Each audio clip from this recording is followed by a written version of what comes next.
Good evening. Today, our fellow citizens, our way of life, our very freedom came under attack in a series of deliberate and deadly terrorist acts.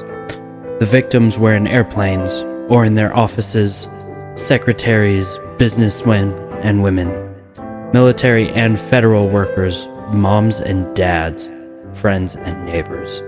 Thousands of lives were suddenly ended by evil, despicable acts of terror. The pictures of airplanes flying into buildings, fires burning, huge structures collapsing have filled us with disbelief, terrible sadness, and a quiet, unyielding anger. These acts of mass murder were intended to frighten our nation into chaos and retreat, but they have failed. Our country is strong.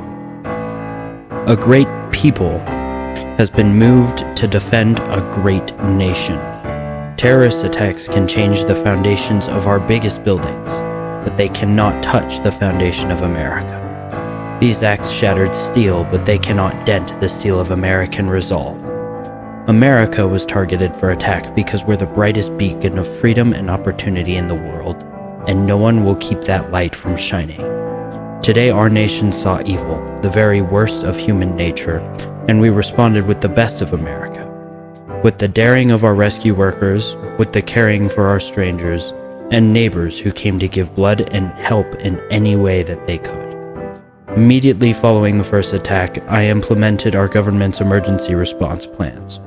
Our military is powerful and it's prepared. Our emergency teams are working in New York City and Washington, D.C. to help with local rescue efforts. Our first priority is to get help to those who have been injured and to take every precaution to protect our citizens at home and around the world from further attacks.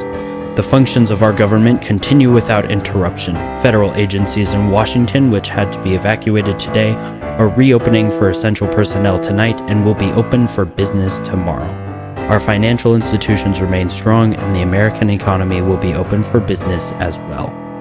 The search is underway for those who are behind these evil acts. I have directed the full resources of our intelligence and law enforcement communities to find those responsible and to bring them to justice.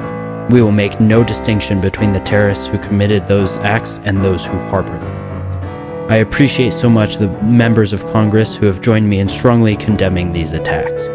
And on behalf of the American people, I thank the many world leaders who have called to offer their condolences and assistance.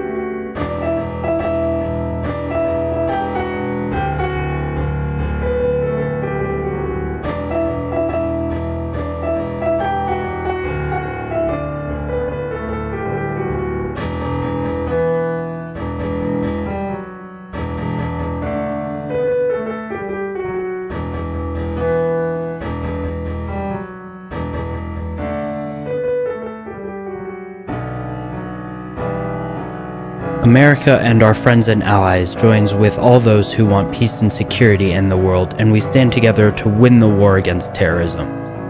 Tonight, I ask for your prayers for all those who grieve, for the children whose worlds have been shattered, for all those whose sense of safety and security has been threatened, and I pray they will be comforted by a power greater than any of us, spoken through the ages in Psalm 23.